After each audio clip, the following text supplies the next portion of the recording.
नमस्कार, आप देख रहे हैं न्यूज वन इंडिया। मैं हूं आपके साथ राजेश कुमार। खबरें देवभूमि की।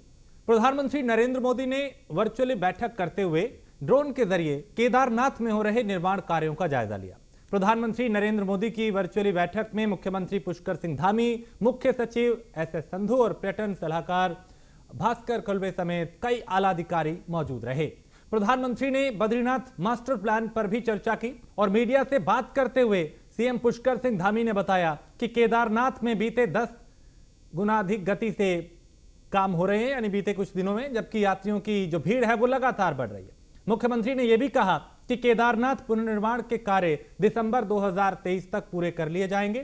केदारपुरी में चल रहे कार्यों पर प्रधानमंत्री नरेंद्र मोदी ने संतुष्टि जाहिर की।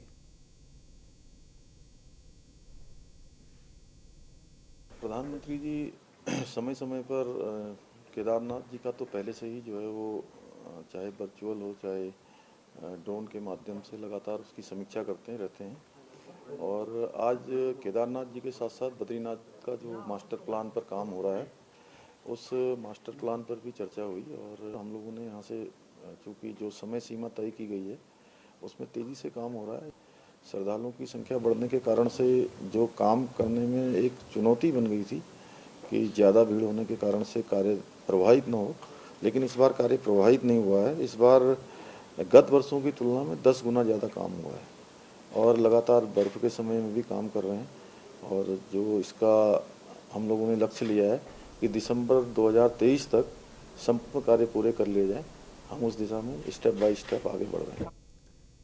मुख्यमंत्री पुष्कर सिंह धामी का कहना है कि यूके एसएससी पेपर लीक मामले में कोई भी आरोपी बख्शा नहीं जाएगा। 2015-16 से ही अलग अलग माध्यमों से नकल की शिकायतें मिल रही थी और राज्य सरकार ने यह तय किया कि यूके एसएससी में किसी भी प्रकार की गड़बड़ी को बर्दाश्त नहीं करेंगे। देखिए, आरोपियों पर जो भी कानूनी कार्रवाई है वो पूरी सख्ती के साथ की जा रही है और चार्जशीट दाखिल करने की प्रक्रिया पूरी हो गई है और जो जांच की कार्रवाई है वो लगातार गतिमान है। वो मैंने पहले ही कहा है कि जब तक चूँकि इस जांच में अंतिम व्यक्ति नहीं पकड़ा जाएगा तब तक ये जांच चलेगी। 2014-15 से लेकर लगातार उसमें घपले, घोटाले और प्रश्न पत्र आउट होना, नकल कराना, पेन ड्राइव पर नकल होना, ये सब काम चलता रहा है। और जब अभी इधर कुछ छात्रों ने, कुछ बेरोजगार के छात्रों ने मुझे जैसे ही अवगत कराया तो हमने कुछ ये प्रयास किया कि जो लंबे समय से चल रहा है उसको रुकना चाहिए और वो रुका है। अभी तक 41 लोगों की गिरफ्तारियां इसमें हो चुकी हैं और जब तक अंतिम व्यक्ति नहीं पकड़ा जाएगा तब तक जांच चलेगी। और दिल्ली में केंद्रीय गृह मंत्री अमित शाह से हुई मुलाकात पर मुख्यमंत्री पुष्कर सिंह धामी ने कहा कि केंद्रीय गृह मंत्री से राज्य में आई आपदा व पुलिस मॉडर्नाइजेशन पर चर्चा की गई। पुलिस के नए भवन निर्माण में भी केंद्र सरकार मदद करेगी। उन्होंने कहा कि केंद्रीय गृह मंत्री से उत्तराखंड में आपदा शोध केंद्र निर्माण करने की मांग की है और मुख्यमंत्री ने कैबिनेट में फेरबदल या विस्तार जैसी कोई भी बात अमित शाह के साथ होने की चर्चा से इनकार किया है। उन्होंने कहा कि इस विषय पर कोई बातचीत नहीं की गई। इसके जो हमारे यहाँ पर थाने हैं, चौकियाँ हैं, उनको काफ़ी पुरानी हो गई हैं। बहुत सारी जगह पर लगातार केंद्र के सहयोग से पहले से पैसा आता था, उसमें कुछ कमी भी हुई है। तो मैंने उनसे अनुरोध किया है कि चूँकि पुलिस मॉडर्नाइजेशन के लिए हमको कुछ सहायता की आवश्यकता है। इसी के साथ साथ जो आपदा का है, आपदा में जहाँ देहरादून और इस बार टिहरी ज़िले में, इसके आसपास और धारचूला में काफ़ी नुकसान हुआ है, उसके संबंध में मैंने उनसे अवगत कराया है। और उनको अभी मंत्रिमंडल के बारे में बात नहीं हुई है, अभी आपदा के बारे में और जो हमारा पुलिस मॉडर्नाइजेशन है और किसाऊ डैम जो बनना है उसके संबंध में चर्चा। पुलिस के जो और उत्तराखंड विधानसभा में बैकडोर से हुई भर्तियों के मामले पर मुख्यमंत्री पुष्कर सिंह धामी ने साफ कहा कि जो भी भर्तियां नियम विरुद्ध हुई हैं उनको रद्द किया जाना चाहिए, साथ ही दोषियों पर सख्त कार्रवाई होनी चाहिए। मुख्यमंत्री ने कहा कि जैसे ही उन्हें उत्तराखंड विधानसभा बैकडोर भर्ती के बारे में पता चला, उन्होंने तत्काल विधानसभा अध्यक्ष रितु खंडूड़ी को इस मामले की जांच के लिए कहा था और दिशा में काम हो, इसको लेकर भी लगातार कदम उठाए गए। अब विधानसभा में गठित जांच कमेटी की रिपोर्ट के आधार पर विधानसभा अध्यक्ष को फैसला लेना है। उसमें चूंकि जैसे ही ये मालूम चला कि विधानसभा की भर्तियों में कुछ गड़बड़ियां हुई हैं, जैसे ही प्रकरण सामने आया तो हमने तत्काल विधानसभा अध्यक्ष जी से अनुरोध किया कि आप इस पर जांच करवाइए, और जांच करवाने के बाद दोषी जो पाए जाते हैं या जो गलत नियुक्तियां हैं अवैध तरीके से हुई हैं उन सबको निरस्त किया जाना चाहिए। मैं तो अपना मंतव्य पहले उनको दे चुका हूँ और इस दिशा में काम। कांग्रेस के पूर्व प्रदेश महामंत्री प्रमोद खारी ने बीजेपी ज्वाइन कर ली है। लखनऊ में बीजेपी प्रदेश अध्यक्ष महेंद्र भट्ट, पूर्व मुख्यमंत्री त्रिवेंद्र सिंह रावत और प्रदेश प्रभारी दुष्यंत गौतम ने उन्हें भारतीय जनता पार्टी की सदस्यता दिलवाई। बता दें कि प्रमोद खारी ने कांग्रेस में मनमानी का आरोप लगाकर अपने पद से इस्तीफा दिया था। प्रमोद खारी ने हरीश रावत समेत प्रदेश के तमाम बड़े नेताओं पर निशाना साधा और कहा कि ये नेता केवल परिवारवाद को ही बढ़ावा दे रहे हैं। भारतीय जनता पार्टी का नेतृत्व आज नरेंद्र मोदी जी के नेतृत्व में हम काम कर रहे हैं। उनका जनता के प्रति जो विश्वास बढ़ा है, चाहे वो कोरोना काल हो, सेवाई पखवाड़ा रहा हो, अनेकों के माध्यम से जो हमने लोगों के घर में शौचालय दिए हैं, जो गैस देने का काम किया है, कोरोना वैक्सीन फ्री देने का काम किया है, ऐसे अनेकों ने काम कर जनता के मन में उन्होंने जगह बनाई है। साथ साथ हमारे मुख्यमंत्री का प्रभावशाली कार्य जो रहा है, इसको देखते हुए यहाँ की जनता ने मन बना लिया है कि अब की बार इस थ्री व्हीलर का तीसरा पहिया भी भारतीय जनता पार्टी का लगेगा और विकास की ओर भारतीय जनता पार्टी बढ़ा रही है, उसका विश्वास बढ़ा है। उसी प्रकार से आज हमारे बदले में खारी जी हमको ज्वाइन करे हैं। मैं उनका धन्यवाद करता हूं कि उन्होंने ऐसी कांग्रेस को छोड़ने का एक संकल्प लिया है। कार्यकर्ता बूथ तक है, जमीन तक है। जब भी कोई चुनाव होता है, हमारे सब कार्यकर्ता, राष्ट्रीय हो चाहे प्रदेश स्तर के, सब कार्यकर्ता उस चुनाव में अपनी सहभागिता देते हैं। यही कारण है हमारे प्रदेश के पदाधिकारी यहाँ पर हैं और ये चुनाव हम प्रचंड बहुमत से जीतेंगे, मैं आपको विश्वासपूर्वक कह सकता हूँ। इस तरह से कांग्रेस पार्टी के अंदर वरिष्ठ कार्यकर्ताओं, नैतिक कार्यकर्ताओं, नेताओं को जिस तरह से अवॉइड किया जा रहा है, लगातार नेगलेक्ट किया जा रहा है, मैंने जब मेरा पूरा जिस तरह से मुझे अपमानित किया जा रहा था, तो मैंने उसी क्रम को देखते हुए मैंने पार्टी से इस्तीफा देना ही सही समझा। आपको लगता है कि बीजेपी, मैं पार्टी में किसी शर्त पे नहीं आया। अब जिस तरह से भाजपा के अंदर जिस तरह से युवाओं को एक सम्मान मिल रहा है और जिस तरह से आदरणीय नरेंद्र मोदी जी जिस तरह से युवाओं को आगे बढ़ाने का काम कर रहे हैं, तो मुझे लगता है कि भाजपा के अंदर हम लोगों को भी एक सम्मान मिलेगा। और हम लोग किसी लालच से नहीं है, किसी पद के लिए नहीं है। पार्टी के हम कार्यकर्ता है, पार्टी के लिए। और उत्तराखंड मौसम विभाग ने प्रदेश भर में बारिश को लेकर येलो अलर्ट जारी किया है। साथ ही नदी नालों के किनारे और पर्वतीय क्षेत्रों में रहने वाले लोगों को भी सलाह दी है कि वो थोड़ी सतर्कता बरतें। उत्तराखंड मौसम विभाग ने आज बागेश्वर, चंपावत, पिथौरागढ़ और नैनीताल में भारी बारिश की संभावना जताई है। इसके अलावा पर्वतीय इलाकों में आकाशीय बिजली के साथ बारिश की संभावना भी है। साथ ही मौसम विभाग ने अपने एक हफ्ते तक कुमाऊं मंडल में कहीं कहीं भारी बारिश होने की संभावना जताई है। विक्रम सिंह, निदेशक मौसम केंद्र देहरादून से। उत्तराखंड के लिए मौसम की बात करें, आज 21 तारीख सितंबर की हो गई है।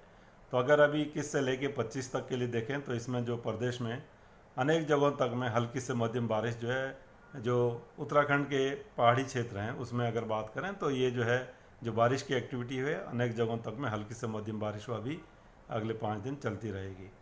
इसके साथ अगर मैदानी क्षेत्रों की बात करें उत्तराखंड के, तो वहाँ पर आप देखेंगे कि जो कुछ जगहों में हल्की मध्यम बारिश वहाँ पर भी मिलेगी। जहाँ तक भारी बारिश का सवाल है तो उसमें आप ये कह सकते हैं कि जो हमारा कुमाऊं क्षेत्र है उसके जो पहाड़ी जनपदों में एकाधुका स्थानों में, खासकर आपका बागेश्वर है, पिथौरागढ़ है, नैनीताल, बागेश्वर, चंपावत है, तो इन डिस्ट्रिक्ट्स में संभावना है कि एकाधुका जगहों में अगले 3-4 दिन में जो है आप देखें कहीं कहीं पर हैवी रेन्स उनमें मिलने की संभावना। और राजधानी देहरादून और आसपास के इलाकों में बुधवार दोपहर से बारिश का सिलसिला जारी है, जिससे सामान्य जनजीवन प्रभावित हुआ है। मूसलाधार बारिश के कारण चारधाम यात्रा भी प्रभावित है। मौसम के बदले मिजाज का जायजा लिया हमारे विशेष संवाददाता सुदीप जैन ने। राज्य में मौसम विभाग ने भारी बारिश का अलर्ट अगले 4 दिनों के लिए जारी किया है और आप देख सकते हैं इस वक्त देहरादून में कल दोपहर के बाद से ही रुक रुक कर मध्यम और भारी बारिश का सिलसिला जारी है। इस भारी बारिश के कारण सामान्य जनजीवन बुरी तरह प्रभावित हुआ है। कुमाऊं मंडल के ऊंचाई वाले जिलों में भारी बारिश का अधिक असर दिखेगा, जबकि गढ़वाल के पौड़ी, देहरादून, हरिद्वार में और उत्तरकाशी, रुद्रप्रयाग जिलों में भारी बारिश का असर दिख सकता है। मौसम विभाग ने 21 तारीख से अगले 4 दिनों के लिए अलर्ट जारी किया है। मौसम यूं तो जब बीते दिनों साफ हुआ तो चारधाम यात्रा में भी इजाफा हुआ, लेकिन पहाड़ों में अब भारी बारिश होने के कारण मार्ग अवरुद्ध होने लगे हैं। हेली सर्विसेज पर असर पड़ा है, जिससे चार धाम यात्रा पर जाने वाले लोगों को भी परेशानियों का सामना करना पड़ रहा है। मौसम विभाग की माने तो राजधानी देहरादून व आसपास के इलाकों में अगले 24 घंटे से पहले मौसम साफ होने के आसार नहीं है और ऊंचाई वाले या पहाड़ जा रहे लोगों को सावधानी बरतने की, मौसम विभाग के अलर्ट को देखने की और स्थानीय जिला प्रशासन से जारी सूचना को भी मानने की आवश्यकता होगी, ताकि वो कहीं रास्ते में फंस न जाएं। कैमरा सहयोगी संदीप के साथ सुदीप जैन, न्यूज़ 1 इंडिया, देहरादून।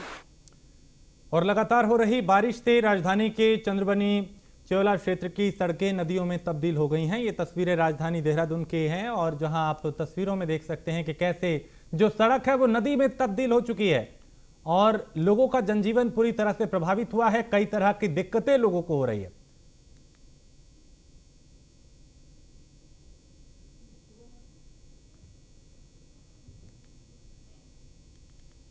हरिद्वार में हो रही बारिश से जनजीवन प्रभावित हुआ है। हरिद्वार के शहरी क्षेत्र में जहां सड़कें पूरी तरह तालाब में तब्दील हो चुकी हैं, वहीं ग्रामीण इलाकों में भी बारिश से लोगों को परेशानी हो रही है। भारी बारिश से नदी नाले उफान पर हैं। पहाड़ों पर हो रही मूसलाधार बारिश के चलते अब मैदानी इलाकों में भी गंगा ने अपना रौद्र रूप दिखाना शुरू कर दिया है।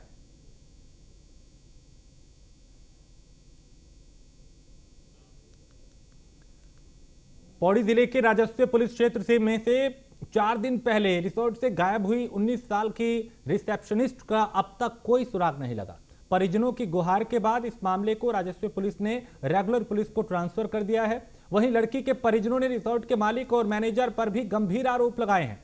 बता दें कि युवती यमकेश्वर ब्लॉक के ग्राम सभा श्रीकोट की रहने वाली है, जिसने बीते 28 अगस्त को ही गंगाभोगपुर स्थित रिसोर्ट में रिसेप्शनिस्ट पद के पर ज्वाइन की थी, लेकिन युवती को ज्वाइन किए हुए 1 महीने का वक्त भी नहीं बीता था कि वो 18 सितंबर को रहस्यमयी तरीके से लापता हो गई।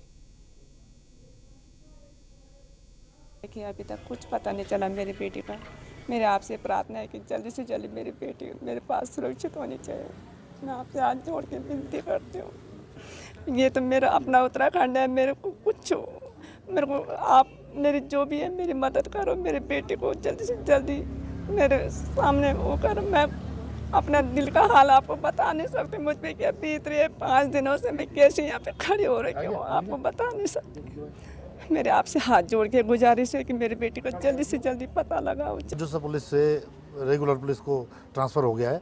आज विधिवत उनको पत्र सौंपा गया है और जल्द ही इसमें एसपी साहब ने जो आश्वासन दिया कि जल्द इसमें जांच करके 1-2 दिन में पूरा पता लगा लिया जाएगा कि लड़की कहाँ है या उसके साथ क्या हुआ है। हाँ, ये तो ज़रूर है कि राजस्व विभाग की लापरवाही और ख़ासतौर जो पटवारी हैं वो संदिग्ध के घेरे में हैं।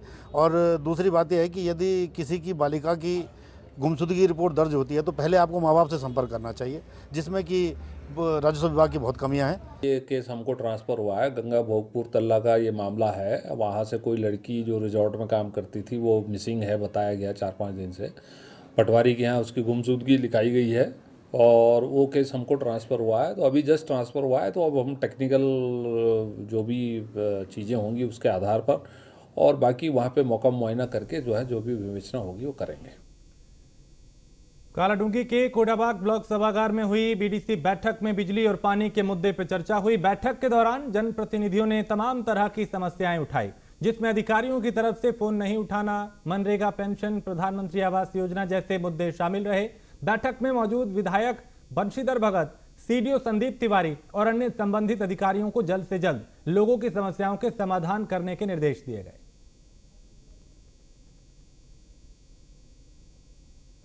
प्रमुख समस्याएं सड़क और पेयजल की थी और सड़क की जितनी भी समस्याएं यहाँ पे आई हैं उसमें एस्टीमेट बनाने को कहा गया है विभागों को और जल्दी ही उसमें कार्रवाई की जाएगी। सर, कुछ जनप्रतिनिधियों ने आरोप लगाया कि अधिकारी जो है फ़ोन नहीं उठाते हैं, ऐसे आपदा का समय है तो उसमें क्या?